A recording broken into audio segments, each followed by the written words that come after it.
welcome to Commerce School. How are all? I hope you are very fine. Myself Khushbu Gupta, welcoming back to the accounts lecture. We are learning the chapter accounts of not for profit concern NTC chapter हम सीख रहे हैं. तो आज सीखेंगे हम 12 practical problem. इसके पहले हम 11 प्रैक्टिकल प्रॉब्लम सीख चुके हैं. आपका बेसिक्स का वीडियो मैंने डाला है 3 पार्ट्स में. तो अपना बेसिक सबसे पहले बेसिक क्लियर कीजिए. Okay, so after that if you are having any problem तो आप वीडियो पे प्लेलिस्ट में जाके मैंने प्लेलिस्ट में अलग अलग चैप्टर्स की अलग अलग प्लेलिस्ट बनाई है. तो आप अपना प्लेलिस्ट में जाइए और आपको चैप्टर वाइज प्लेलिस्ट मिल जाएगी. ठीक है, तो उसके अंदर सारा क्वेश्चन है, एक पर्टिकुलर चैप्टर का हमारा सब कुछ मैंने कवर किया आपके. ठीक है, तो आप वहां से चेक कीजिए. और today I am going to solve the 12th practical problem. लेकिन सबसे पहले प्रॉब्लम समझने के पहले मैं आपको पहले प्रॉब्लम एक्सप्लेन कर दूंगी ताकि आपको क्लियर हो जाए कि हमें प्रॉब्लम में क्या बोला गया और क्या करना है. Okay, so first I will explain. Okay, alright.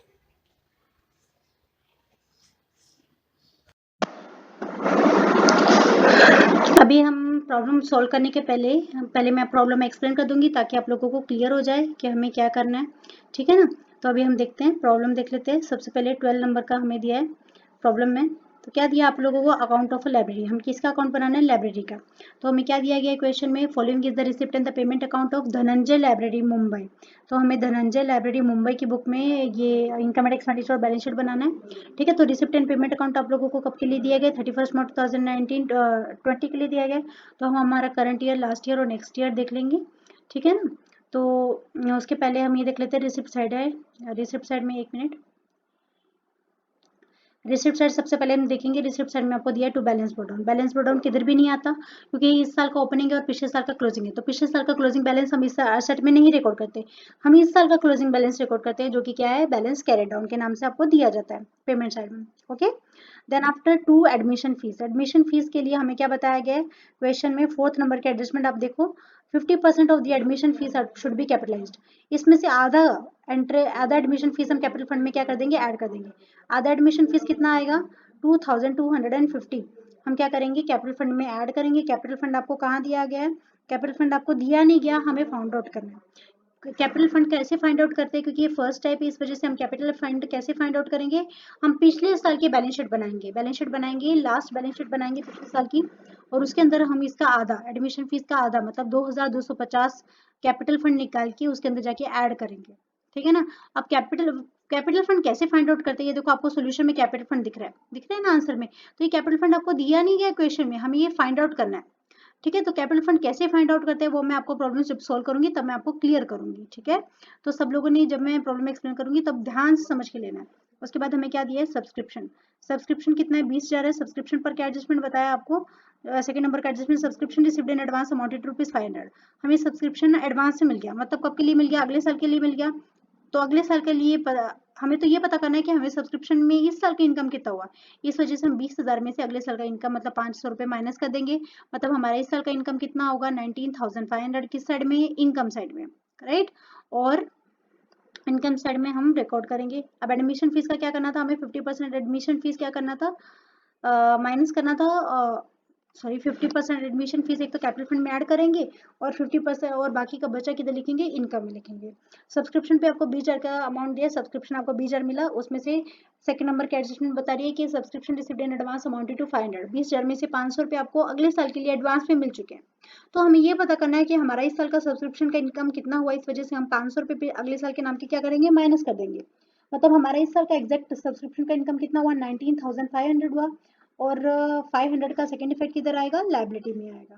Okay, to lecture hall hire charges. हमें लेक्चर हॉल के हायर चार्जेस मिल रहे, कितना आएगा, लेक्चर हॉल कितना आएगा, हायर चार्जेस कितना आएगा, एक्सपेंडिचर में आएगा. हाँ, टू मिसलेनियस इनकम की sorry to hire hall lecture hire charges, to lecture hall hire charges, ये हमारा इनकम है, इनकम में आएगा. मिसलेनियस इनकम किधर आएगा, इनकम में आएगा. ओके, और टू इंटरेस्ट ऑन इन्वेस्टमेंट भी किधर आएगा, इनकम में आएगा. कितना इंटरेस्ट मिला आपको, 900 रुपये. ठीक है ना. हाँ, अभी हम देखेंगे पेमेंट साइड का. पेमेंट साइड में आपको क्या दिया, सैलरीज दिया है. सैलरीज किधर आएगा, एक्सपेंडिचर में आएगा. सैलरीज पर क्या बताया, थर्ड नंबर का एडजस्टमेंट दिया, आउटस्टैंडिंग सैलरीज ₹1,300. अभी भी 1,300 रुपये की सैलरी मिलनी बाकी है, तो जो कि सैलरी में हम जाके क्या करेंगे, ऐड करेंगे. और इसका सेकंड इफेक्ट कितना आएगा, 1,300 रुपये का सेकंड इफेक्ट किधर आएगा, लाइबिलिटी में, क्योंकि आपको पे करनी बाकी है. उसके बाद है बाय रेंट. रेंट कितना है, 7,500 रुपये रेंट है. और अभी भी आपको क्या बताया है, फॉर रेंट ₹950, अभी भी 950 का रेंट पे करना बाकी है। ओके, फिर उसके बाद हम देखेंगे इन्वेस्टमेंट। इन्वेस्टमेंट कितनी है? 6000 है। 6000 के ऊपर आप लोगों को इस पर भी एडजस्टमेंट दिया है। क्या दिया है? The investment were purchase on 1 अप्रैल 2019, मतलब साल के पहले दिन से आपने इन्वेस्टमेंट परचेज की हुई है। And they carry the interest eight the rate of 20% per annum, मतलब आप लोग 6000 के ऊपर 6000 रुपये के ऊपर 20% जब इंटरेस्ट कैलकुलेट करोगे तो कितना आएगा? 1200 रुपये आएगा।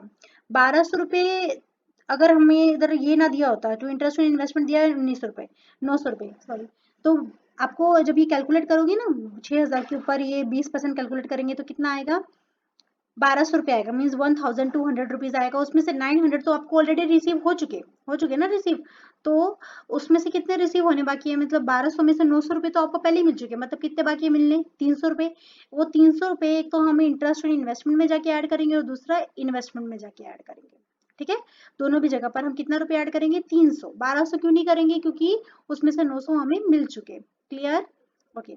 उसके बाद क्या है? स्टेशनरी। स्टेशनरी किधर आता है? एक्सपेंडिचर में आता है। स्टेशनरी पर हमें कोई एडजस्टमेंट दिया है क्या? यहाँ पर नहीं दिया। इलेक्ट्रिसिटी चार्जेस भी एक्सपेंडिचर में आता है। बुक्स किधर आता है? बुक्स क्या आता है? असेट में। बुक्स किधर आता है? एक मिनट, बुक्स किधर आता है? बुक्स आएगा असेट साइड में आएगा बुक्स, है ना? बुक्स किधर आएगा? असेट में आएगा, राइट। और बुक्स पर कोई एडजस्टमेंट है कि यहाँ पर? हाँ है। लाइब्रेरी बुक्स बोले या फिर अकेले बुक्स हो, एक ही बात है। लाइब्रेरी बुक्स पर परचेज ऑन 1 अप्रैल 2019, ये भी हमने साल के पहले दिन से परचेज किया, इस साल के पहले दिन से, और उसके ऊपर डेप्रिसिएशन चार्ज हो रहा है 10%। ठीक है ना? बुक्स 5000 की है, 5000 के ऊपर 10% डेप्रिसिएशन कितना आएगा? 500। आउटर कॉलम में कितना आएगा? 4500। और जो 500 रुपये डेप्रिसिएट हो रहे हैं वो आएगा एक्सपेंडिचर साइड में। ओके। और बाय आउटस्टैंडिंग एक्सपेंसेस, ये पिछले साल का था। ये देखो हमारा करंट ईयर तो 19 to 20 है, तो ये पिछले साल का खर्चा था जो कि आपने इस साल पे कर दिया। देखो इस साल पे कर दिया, बात खत्म, अच्छी बात है। बात मतलब आपने पे कर दिया, लेकिन ये इस साल तो किधर रिकॉर्ड नहीं होगा? ना लाइबिलिटी में रिकॉर्ड होगा। लाइबिलिटी में क्यों रिकॉर्ड नहीं होगा? क्योंकि वो आप पे कर चुके हैं। और पेमेंट में क्यों नहीं रिकॉर्ड होगा? क्योंकि इस साल की पेमेंट साइड में, एक्सपेंडिचर साइड में हम इस साल का खर्चा रिकॉर्ड करते हैं, पिछले साल का खर्चा रिकॉर्ड नहीं करते। इस वजह से ये टू आउटस्टैंडिंग एक्सपेंसेस है, हम इस साल की एक्सपेंडिचर में भी नहीं लिखेंगे और लाइबिलिटी में भी नहीं लिखेंगे। ओके, ठीक है। और हमें फर्स्ट नंबर का एडजस्टमेंट क्या दिया है? ये देखो फर्स्ट नंबर का एडजस्टमेंट क्या दिया है? The following information is also made to you on 31 March 2019। पिछले साल का ये क्लोजिंग है। 31 मार्च 2019 कौन सी डेट है? पिछले साल की क्लोजिंग डेट है, क्योंकि इस साल की क्लोजिंग डेट तो 31 मार्च 2020 है, राइट। तो पिछले साल के पिछले दिन से हमारे पास क्या? The library has the following asset: books at 50,000, furniture 6,500, machinery 30,000। साल के पहले दिन से हमारे पास, पिछले साल से हमारे पास बुक्स है 50,000 की। ये देखो बुक्स आपके पास इधर भी है, तो इसकी वजह से मैं इधर क्या कर देती हूँ? डिनोट कर देती हूँ। एक मिनट, तो यहाँ पर हम क्या करेंगे? यहाँ पर हम मैं पॉइंट डिनोट कर दूंगी ताकि आप लोगों को समझ में आए कि ये बुक्स है ना? पहले से हमारे पास बुक्स के ऊपर एडजस्टमेंट है, और ये सब लोगों ने ध्यान में रखना है, इसके लिए मैं पॉइंट लगा देती थी उधर, क्योंकि जिस एडजस्टमेंट का हमारा ऊपर से लिंक नहीं है, तो उसके लिए मैंने क्या कर दिया? इधर पॉइंट लगाया। ठीक है, ओके। अभी हम देखेंगे, अभी इधर हम पहले मैं इधर आपको एडजस्टमेंट बता दूंगी। ये देखो पहले बुक्स, देखो बुक्स क्या है? 50,000 की बुक्स खरीदी, तो बुक्स के ऊपर हमारा ये ये पहले से बुक्स है 50,000 की, और उसके ऊपर हमारे पास ये ओपनिंग स्टॉक भी है ना? सही है ना? एक मिनट, इसके ऊपर मैं लिख देती हूँ नंबर 1 एडजस्टमेंट, फर्स्ट नंबर का एडजस्टमेंट है। ओके। और उसके बाद फर्नीचर पर, फर्नीचर आपने परचेस नहीं किया, तो फर्नीचर की क्या है? फर्नीचर आपने पहले से ही था आपके पास फर्नीचर, राइट। फर्नीचर आपके पास क्या था? पहले से ही था, है ना? फर्नीचर आपके पास पहले से ही था, इस वजह से अभी फर्नीचर पहले से था 6,500 का, लेकिन उसके ऊपर डेप्रिसिएशन बताया आपको, furniture is to be depreciated at the rate of 10%। Okay. और मशीनरी हमारे पास पहले से ही थी चढ़ की, भले आपने परचेस नहीं की, लेकिन ये तो पहले से ही था। ये हम जब हम कैपिटल फाइंड आउट करने के लिए जो पुराना बैलेंस शीट बनाएंगे उसमें भी लिखेंगे, और इस साल की बैलेंस शीट में भी लिखेंगे। ओके। तो थोड़ा सा ये प्रॉब्लम थोड़ा सा प्रॉब्लमेटिक है, क्योंकि इसमें हमें कैपिटल फंड फाइंड आउट करना है। तो कैसे फाइंड आउट करेंगे पहले वो देख लेंगे, लेकिन उसके पहले हम थोड़ा एडजस्टमेंट नंबर लिख लेते हैं, ताकि किसी का भी कोई भी एडजस्टमेंट मिस ना हो। ठीक है ना? तो सब्सक्रिप्शन पे लिखेंगे हम नंबर 2, सब्सक्रिप्शन पे हमें सेकंड नंबर का एडजस्टमेंट है, राइट। सब्सक्रिप्शन पर सेकंड नंबर का एडजस्टमेंट है, और एडमिशन फीस पर 4 नंबर का एडजस्टमेंट है।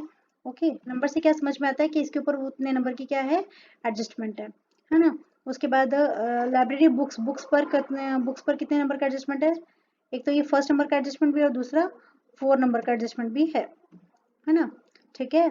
उसके बाद हमें क्या बताया है, और उसके बाद हमें क्या बताया है, एक मिनट, सैलरी पर रेंट पर थर्ड नंबर का एडजस्टमेंट है ना, सैलरी पर और रेंट पर थर्ड नंबर का एडजस्टमेंट है।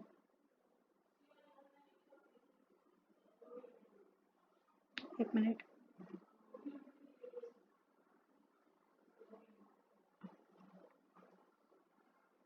सैलरी पर कितना है, थर्ड नंबर का एडजस्टमेंट है। ओके, एक मिनट,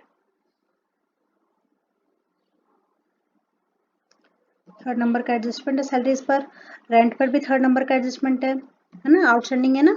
ओके, अभी और कोई एडजस्टमेंट बाकी रह गया क्या हमारा, इन्वेस्टमेंट पर, हाँ इन्वेस्टमेंट पर 7 नंबर का एडजस्टमेंट है ना, एडजस्टमेंट है, और इस पर भी 7 नंबर का एडजस्टमेंट है।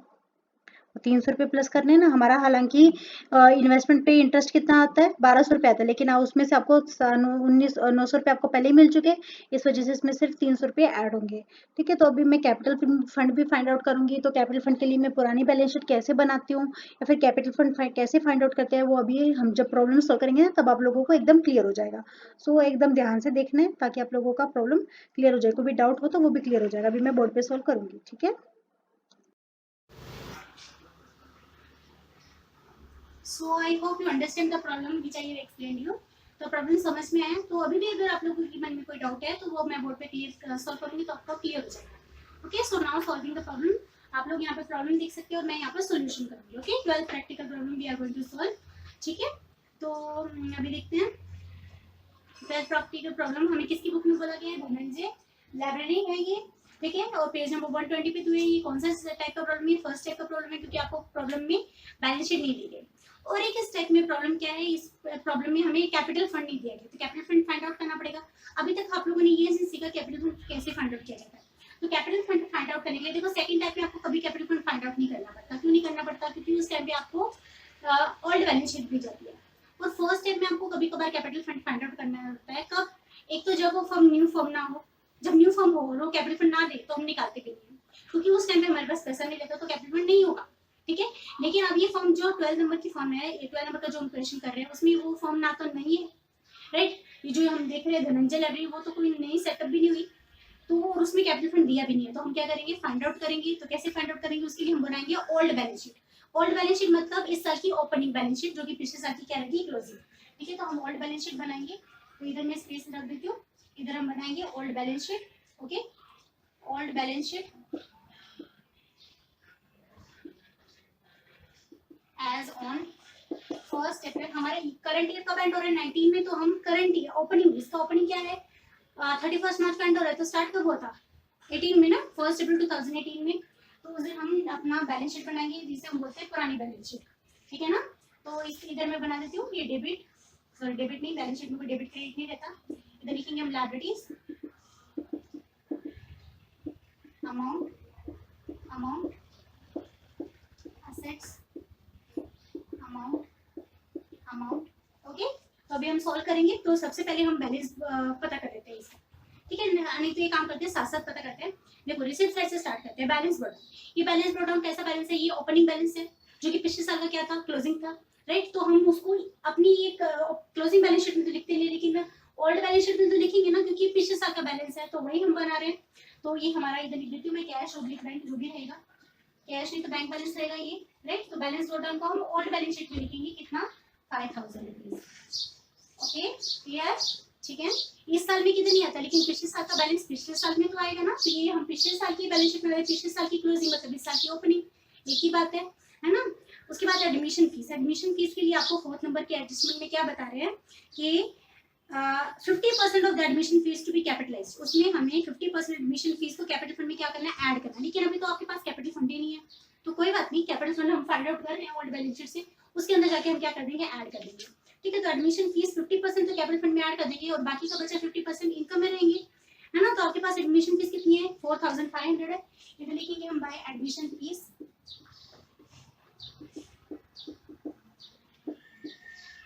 कितना, 4500 माइनस करेंगे 50% कैपिटलाइज्ड, उसमें से आधा मतलब 2250 का एडमिशन फीस इनकम में रह जाएगा, और जो हमने माइनस किया यहाँ से वो किधर हो जाएगा, कैपिटल फंड में ऐड हो जाएगा। कैपिटल फंड अभी नहीं है, लेकिन कैपिटल फंड को हम एक बार बाद में निकाल लेंगे। तो मैं सिर्फ कैपिटल फंड लिख देती हूँ, जो भी कैपिटल फंड आएगा वो इधर लिख देंगे, उसके अंदर हम हमारा 50% एडमिशन फीस क्या कर देंगे, ऐड कर देंगे, राइट। इधर लिख देती हूँ मैं, ठीक है, जो भी होगा उसमें ऐड करके नीचे लिख देंगे, राइट। उसके बाद आपको क्या दिया, सब्सक्रिप्शन। सब्सक्रिप्शन कभी भी इनकम में आता है क्योंकि वो रेगुलर फीस जो मेंबर से हमें मिलती है, और उसके ऊपर आपको सेकंड नंबर का एडजस्टमेंट दिखाई दे रहा है, ठीक है। हम इधर लिखेंगे बाय सब्सक्रिप्शन। कितनी दी आपको सब्सक्रिप्शन की अमाउंट, कितनी दी है, 20,000 है हमारे पास सब्सक्रिप्शन की अमाउंट, और उसके ऊपर आपको सब्सक्रिप्शन पर सेकंड नंबर का एडजस्टमेंट बताया कि आउटस्टैंडिंग, सॉरी क्या बताया, subscription is advance amounted to 500, उसमें से 500 रुपये आपको पहले ही मिल चुके, एडवांस में मिल गए, कब के लिए, अगले साल के लिए, है ना। तो क्या करेंगे, हम माइनस करेंगे, क्योंकि हम अगले साल का और पिछले साल का क्या कर देते हैं, माइनस कर देते हैं। नेक्स्ट ईयर का, लास्ट ईयर का माइनस कर देते हैं, क्यों, क्योंकि हमें सब्सक्रिप्शन का ये पता करना है कि इस साल सब्सक्रिप्शन की कितनी इनकम है, राइट। तो हम इधर कर लिखेंगे received for received in advance, pre received है ना, ऐसी इनकम जो पहले ही मिल जाए तो वो क्या होती है, माइनस की जाती है। और इसका सेकंड इफेक्ट किधर आएगा, असेट में, इस साल के असेट में आएगा ना, इस साल का ये है, इस साल का क्लोजिंग ये है, और ये पिछले साल का क्लोजिंग, ठीक है। तो हम इधर लिखेंगे बाय, सॉरी सब्सक्रिप्शन जब आपको एडवांस मिला तो वो हमारी क्या है, लायबिलिटी है, इधर लिखेंगे हम subscription received in advance, in advance subscription received in advance कितना, 500 रुपीज, ओके। उसके बाद हम दिखाएंगे, फिर उसके बाद आपको बताया लेक्चर हॉल हायर चार्जेस। हमने किसी को लेक्चर हॉल दिया है ना, लाइब्रेरी है ना हमारी, तो उसको हम लाइब्रेरी में स्टूडेंट्स को बुलाया भी जाता है, तो लेक्चर हॉल दिया हमने, और उसके हम क्या ले रहे हैं, इनकम ले रहे हैं, तो वो हमारी बार बार की इनकम है, इस वजह से हम इधर इनकम में लिखेंगे by lecture hall hire, lecture hall hire charges कितना, 4,200, ओके। उसके बाद आपको बताया मिसलेनियस इनकम, हमारी कोई छोटी मोटी इनकम आ रही है वो तो आती रहती है, वो तो बार बार आएगी, इस वजह से हम उसको किधर लिखेंगे, इनकम में लिखेंगे 250 रुपए by miscellaneous income, okay, 250 rupees. उसके बाद आपको बताया interest in investment, interest in investment तो बार बार मिलता ही है, उसको लिखेंगे हम इनकम में बाय इंटरेस्ट ऑन इन्वेस्टमेंट। लेकिन मैंने आप लोगों को क्या बताया था, उसके ऊपर हमारा इन्वेस्टमेंट के जो पे हमें इंटरेस्ट कैलकुलेट करना वो भी है, इस वजह से मैं इसको इनर कॉलम में लिखूंगी interest on investment, okay. Inner column में लिख रही हूँ एक बार इसको, क्योंकि उसके ऊपर एक एडजस्टमेंट है ना। उसके बाद हम पेमेंट में देखते हैं, पेमेंट में आपको क्या बताया, सैलरीज बताया, सैलरी पर कोई एडजस्टमेंट है क्या आपके पास, सैलरी पर थर्ड नंबर का एडजस्टमेंट है, आउटस्टैंडिंग सैलरी है, इधर लिखेंगे हम सैलरी, एक्सपेंडिचर सैलरी लिखेंगे हमको सैलरी, कितनी है हमारी सैलरी 9,000, और थर्ड नंबर का क्या एडजस्टमेंट बताया, आउटस्टैंडिंग सैलरी, सैलरी कितनी आउटस्टैंडिंग है 1,300, 1,300 रुपए बाकी है, कितना आ जाएगा 10,000 फीस, और जो 1,300 रुपए पे करने बाकी वो हमारी क्या है, लायबिलिटी है, इस वजह से मैं लिखूंगी आउटस्टैंडिंग सैलरी इस साल के क्लोजिंग में, है ना, इस साल की क्लोजिंग बैलेंस शीट में लिखेंगे हम 1,300 रुपए, ओके।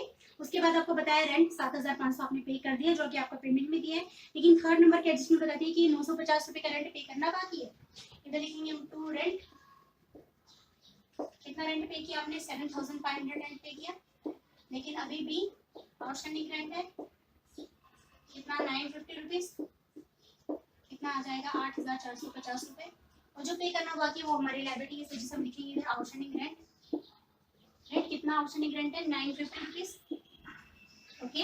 उसके बाद आपको क्या बताया, इन्वेस्टमेंट, इन्वेस्टमेंट पर एडजस्टमेंट है ना, 7 नंबर का एडजस्टमेंट इन्वेस्टमेंट पर, इन्वेस्टमेंट किधर आता है, एसेट में आएगा, इस साल के एसेट में,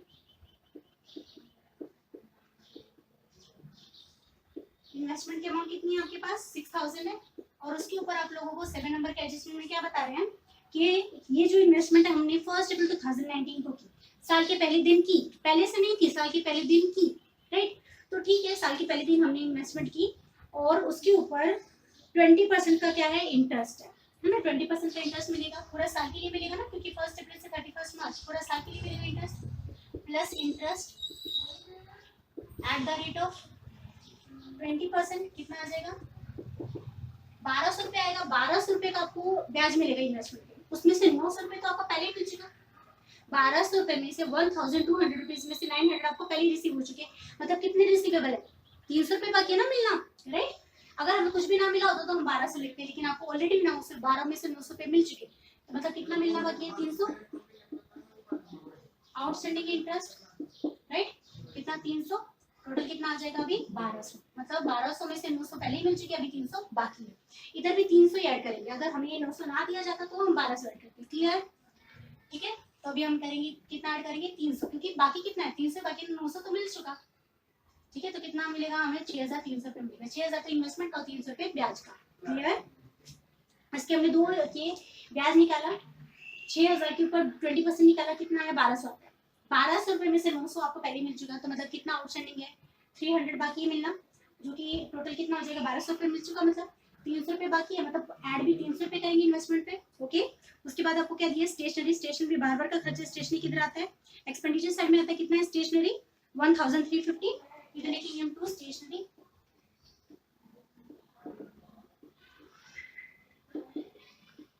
ओके। उसके बाद हम देखेंगे इलेक्ट्रिसिटी चार्जेस, वो भी रिकरिंग एक्सपेंस है, बार बार का खर्चा 850 रुपये इधर आएगा, इलेक्ट्रिसिटी चार्जेस कितना 850 रुपए, ओके। उसके बाद क्या है, बुक्स, बुक्स क्या है, एसेट है, बुक्स आपको फर्स्ट नंबर की एडजस्टमेंट में दी है, जो कि पहले से, साल के पहले दिन से, साल के पहले दिन कहाँ से आई, आपने परचेस की होगी ना, पहले से आपके पास होगी, तो वो बुक्स जो आपको फर्स्ट नंबर की एडजस्टमेंट दी वो हमारा ओपनिंग स्टॉक है, और जो हमें पेमेंट साइड में एसेट दिया बुक्स वो है क्या है, परचेस, ओके, ठीक है ना।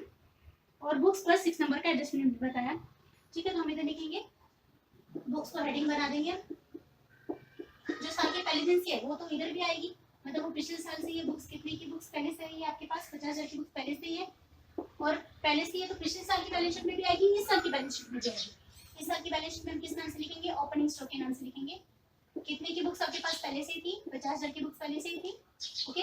और आपने जो पेमेंट साइड में आपको बुक्स दिए ना वो आपने परचेस किए, कितने की बुक्स आपने परचेस की, 5000 की बुक्स आपने परचेस की, तो कितना आ जाएगा 55,000 आपने आपके पास बुक्स इस साल के दौरान, ठीक है। उसके बाद 6 नंबर के एडजस्टमेंट क्या बता रहे हैं, library books for purchase on 1 अप्रैल 2019, ये देखो ये बुक्स आपके पास पहले से है, लेकिन ये बुक्स आपने 5000 की बुक्स साल के पहले दिन परचेस की, है ना।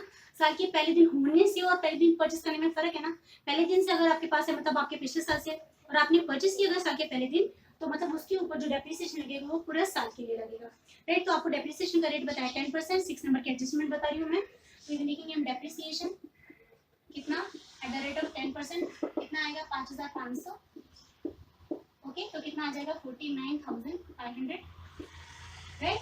और ये डेप्रिसिएशन किधर आएगा, एक्सपेंडिचर साइड में आएगा ना, 5500, इधर लिखेंगे हम टू डेप्रिसिएशन ऑन बुक्स, कितना 5,500, ओके, क्लियर। बुक्स हो गया। अभी आउटस्टैंडिंग एक्सपेंस दिया आपको, जिस पेमेंट साइड में आप ध्यान से समझ के लेना, आउटस्टैंडिंग एक्सपेंस दिए, ब्रैकेट में क्या बताया 18 to 19, 18 to 19 कौन सा ईयर था, 18 to 19 कौन सा ईयर था हमारा, 18 to 19 तो हमारा कौन सा ईयर था, लास्ट ईयर था ना, है ना। 18 to 19 क्या था हमारा, करंट ईयर था, सॉरी, है ना। तो हमने इस साल पे किया पिछले साल का एक्सपेंस, इस साल हमारा एक्चुअली सॉरी यहाँ पर मैंने गलती से लिख दिया 19, ये 20 है हमारा, करंट ईयर क्या है, करंट ईयर क्या है हमारा, करंट ईयर क्या है 19 to 20, है ना। लास्ट ईयर क्या था हमारा 18 to 19, नेक्स्ट ईयर क्या है हमारा 20 to 21, है ना। तो क्या है, आपने आउटस्टैंडिंग एक्सपेंस पे किया, लेकिन पिछले साल के नाम का, पिछले साल का अगर आपको एक्सपेंस पे करते हैं तो वो क्या हम इस साल की एक्सपेंडिचर में लिखते हैं, नहीं, क्योंकि इस साल के एक्सपेंडिचर में तो हम इस साल के खर्चे लिखते हैं, पिछले साल का खर्चा लिखते हैं क्या, नहीं, भले वो आपने इस साल पे किया लेकिन तभी भी नहीं लिखते, क्योंकि खर्चा तो वो पिछले साल का ही था ना, नहीं लिखते। और पिछले साल के आपने खत्म कर दिया, पे कर दिया, तो वो लायबिलिटी भी नहीं रही, तो मतलब उसको हम किधर भी लिखते नहीं है। आउटस्टैंडिंग एक्सपेंस जो है 18 to 19 के साल का नाम का, पिछले साल के नाम का जो आपने खर्चा इस साल पे किया उसको हम किधर भी रिकॉर्ड नहीं करते। एक्सपेंडिचर में क्यों रिकॉर्ड नहीं करते, क्योंकि हम पिछले साल के खर्चे रिकॉर्ड नहीं करते, हम इस साल के एक्सपेंडिचर में इस साल के खर्चे रिकॉर्ड करते हैं, ओके। और पिछले साल का खर्चा आपने इस साल पे कर दिया तो लायबिलिटी तो नहीं रही, लायबिलिटी भी खत्म, लेकिन पिछले साल तक तो ये लायबिलिटी था, तो हम जो पिछले साल की बैलेंस शीट बना रहे हैं उसमें हम लायबिलिटी भी लिख देंगे, राइट। तो हम इधर लिखेंगे आउटस्टैंडिंग एक्सपेंस, कितना था पिछले साल तक वो 500 रुपए था ना, राइट, ओके, क्लियर। लेकिन इस साल की बैलेंस शीट में नहीं लिखेंगे क्योंकि आपने पिछले साल का खर्चा था जो कि आपने इस साल पे कर दिया, तो इस साल के खर्चे में लिखते नहीं और लायबिलिटी खत्म होगी, इस वजह से लायबिलिटी में आएगा नहीं।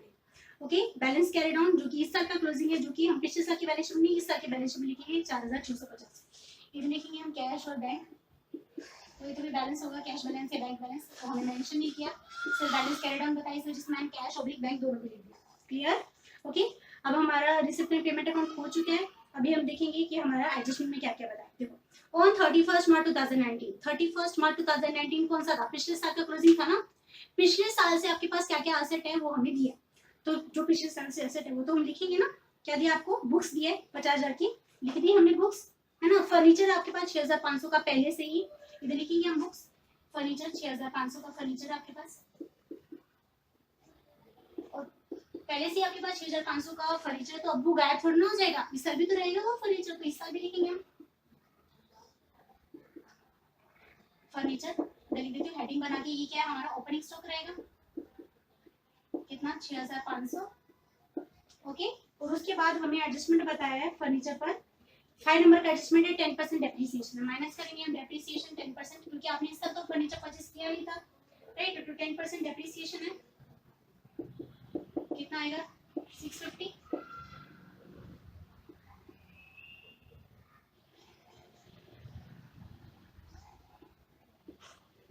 ओके, और डेप्रिसिएशन किधर आएगा? एक्सपेंडिचर में आएगा। इधर लिखेंगे हम फर्नीचर पर डेप्रिसिएशन कितना है 650,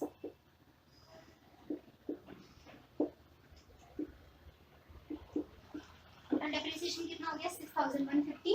ओके, उसके बाद आपको बताया फर्स्ट नंबर कैच में मशीनरी भी थी आपके पास, की पहले दिन से 30,000 की, तो वो भी लिखेंगे, पिछले साल भी लिखेंगे और इस साल भी लिखेंगे, क्योंकि वो आपके पास पिछले साल से। तो इस साल भी क्यों लिखेंगे? क्योंकि इस साल भी तो रहेगी ना, हमने उसको कोई शेयर थोड़ी ना कर दिया।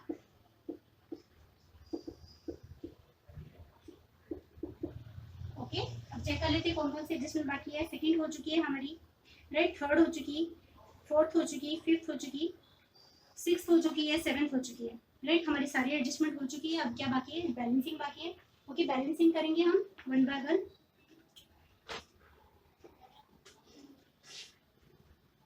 अब जब सबसे पहले हम ओल्ड बैलेंस शीट का कर लेते हैं, क्योंकि ओल्ड बैलेंस शीट हमें कैपिटल फंड मिलेगा जिसको हम लायबिलिटी में डालेंगे, राइट। तो सबसे पहले यहाँ पर टोटल करते हैं असेट का। देखो असेट कैपिटल निकालने का एक फॉर्मूला रहता है ना। कैपिटल निकालने का फॉर्मूला क्या रहता है? यहाँ पर मैं बताती हूँ आप लोगों को, यहाँ पर बता देती हूँ। कैपिटल निकालने का फॉर्मूला क्या रहता है हमारा? Capital is equals to asset minus liabilities.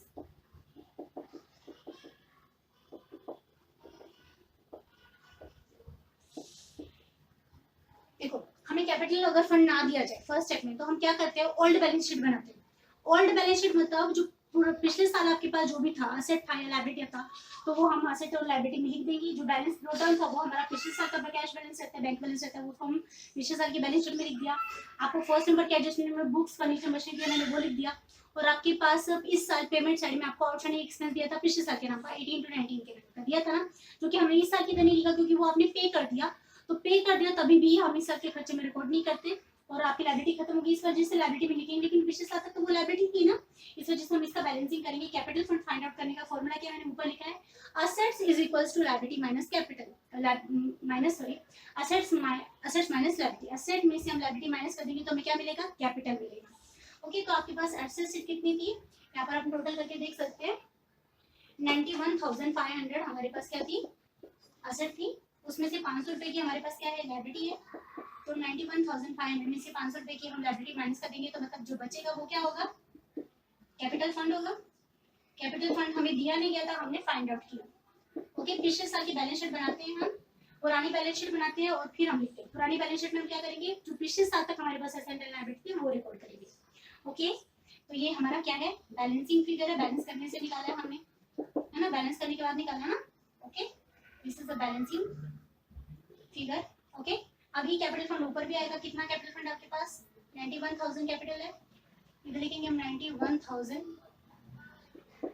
Okay, ठीक है ना, 91,000 कैपिटल है। कितना आएगा इनका टोटल करेंगे तो हम 93,250। अब क्या करेंगे हम? यहाँ का बैलेंसिंग करेंगे, यहाँ का बैलेंस जाएगा लायबिलिटी में। ये कैसी बैलेंस शीट है? ये न्यू बैलेंस शीट है, क्योंकि इस साल का क्लोजिंग है, ये पिछले साल की क्लोजिंग है, इस वजह से ये ओल्ड बैलेंस शीट है। ओके, ठीक है। आप इसको 1 अप्रैल 2018 बोल सकते हो या फिर 31 मार्च 2019 बोल सकते हो। ठीक है ना, 1 April 2019 बोल सकते हो या फिर 31 March 2019 बोल सकते हो। क्लियर? अभी हम क्या करेंगे, यहाँ का बैलेंस शीट करेंगे। यहाँ का बैलेंस शीट करने के पहले हम क्या करेंगे, पहले टोटल देख लेंगे दोनों साइड का कौन सा इनकम का कितना है और एक्सपेंडिचर साइड का कितना है। देखेंगे इनकम साइड का टोटल जब आप देखेंगे तो इनकम साइड का टोटल कितना आता है, 27,400 आता है। इनकम साइड का टोटल कितना है, 27,400। और हमारे एक्सपेंडिचर साइड का टोटल कितना है, 26,600, 26,650। माइनस करेंगे कितना, 750 क्या आया हमारे पास, एक मिनट,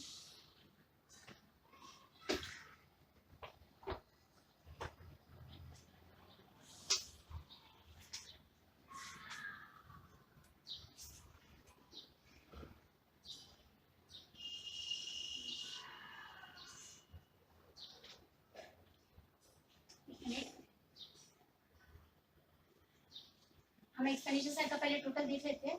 ठीक है ना, पहले टोटल देख लेते हैं कितना आता है, 10,300।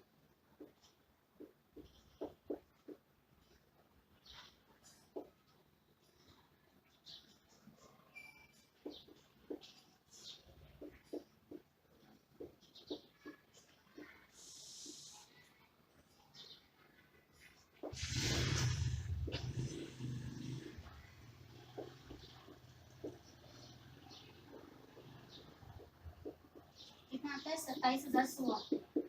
ठीक है, एक्सपेंडिचर साइड का टोटल कितना आता है, 27,100 आता है। तो हम जब डिफरेंस देखेंगे तो कितना डिफरेंस आता है, 300 का डिफरेंस आता है। और देखो इनकम साइड का टोटल ज्यादा है और एक्सपेंडिचर साइड का टोटल क्या है, कम है। तो मतलब ये क्या है, सरप्लस है ना। और हमारा आंसर में भी हमें सरप्लस 300 ही बताया जो कि हमारा एग्जैक्टली आ रहा है। ठीक है, अभी सरप्लस किधर आएगा, जिस सेक्टर टोटल कम है, किस सेक्टर टोटल कम है, एक्सपेंडिचर सेक्टर टोटल कम है, इसको हम कैसे लिखेंगे, एक्सपेंडिचर साइड पे लिखेंगे टू सरप्लस। ओके, कितना है, 300 रुपीज है, राइट। और ये क्या है, बैलेंस करने के बाद निकाला इसको हमने। और इसका हम क्या करते हैं, कैपिटल फंड में ऐड करते हैं, added to capital fund. Capital fund में जाके हम क्या करेंगे, ऐड करेंगे, प्लस करेंगे। सरप्लस कितना रुपए, 300, कितना आ जाएगा, 93,550, राइट। तो अब हम क्या करेंगे, टोटल देखेंगे कितना आता है। ठीक है ना, टोटल देखेंगे कितना आता है। जब हम टोटल देखेंगे तो कितना आता है आपके पास, वो चेक कर लेते हैं, 1 मिनट।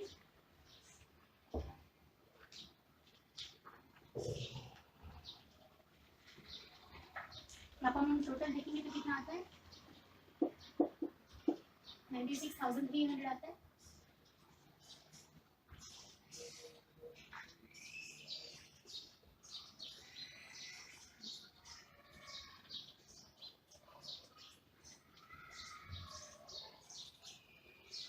यहाँ का टोटल आता है 96,300 और अदर साइड का भी टोटल आता है 96,300। ओके, क्लियर सबको। हमारा आंसर एग्जैक्टली उतना ही है जितना आपको क्वेश्चन में बताया गया। और टोटल में हम यहाँ पर टोटल में कितना लिखेंगे, जिस साइड का टोटल ज्यादा है, 27,400। ओके, क्लियर है सबको, समझ में आया। Okay, still you are having any doubt, इस प्रॉब्लम को ध्यान से समझिए, बहुत इंपॉर्टेंट है क्योंकि आप लोगों को इस क्वेश्चन में कैपिटल फंड भी नहीं दिया गया और हमने फाइंड आउट किया। तो कैपिटल फंड कैसे फाइंड आउट किया, ये बात सबको समझ में आनी चाहिए। इस रिलेटेड अभी तो हम और भी प्रॉब्लम करेंगे ताकि आप लोगों को कैपिटल फंड फाइंड आउट करना आ जाए। ठीक है, okay, so I hope you understand. Still you are having any doubt, tell me in the comment box. अगर आपको प्रॉब्लम समझ में आया क्लियरली तो आप मुझे कमेंट बॉक्स में बताइए और वीडियो को लाइक कीजिए। ओके, चैनल को सब्सक्राइब कीजिए ताकि मेरी अपडेटेड लेक्चर्स की नोटिफिकेशन मिलते रहे आपको। हम अकाउंट्स का पूरा सिलेबस कवर करेंगे, आपका ओसीएम का पूरा सिलेबस कवर करेंगे, बिजनेस स्टडीज का। ओके, सो चैनल को सब्सक्राइब कीजिए और सारे बच्चों तक शेयर कीजिए, अपने फ्रेंड्स तक सब तक शेयर कीजिए ताकि घर बैठ के सब लोग स्टडी कर सके। स्टडी का हार्म नहीं होना चाहिए, ठीक है। घर पे से बाहर मत निकलिए क्योंकि सेफ रहना है, लेकिन स्टडी कीजिए घर पे बैठ के। ओके, क्योंकि हमारा बोर्ड है, ये बोर्ड में ये चैप्टर जो है वो 12 मार्क का आता है। ओके, फाइनल अकाउंट 15 मार्क का, तो ये चैप्टर 12 मार्क आता है। 27 मार्क्स तो हमारे इधर ही कवर हो जाते हैं और साथ में थ्योरी आती है, तो फिर हमारे 30 मार्क्स तो इधर ही कवर हो गए। 30 मार्क्स से ज्यादा मार्क्स दो चैप्टर में कवर हो गए। तो दो चैप्टर को एकदम ध्यान से सीखिए क्योंकि ये चैप्टर है जो ग्रेजुएशन में भी आपको आते हैं। ठीक है, तो आज समझेंगे तो लॉन्ग टाइम तक काम आएगा। Okay, so I will upload the next lecture on the 13 practical problem of the NTC not for profit concern chapter पे मैं 13 नंबर का प्रॉब्लम अपलोड करूंगी। So till then take care, goodbye, thank you so much, bye bye।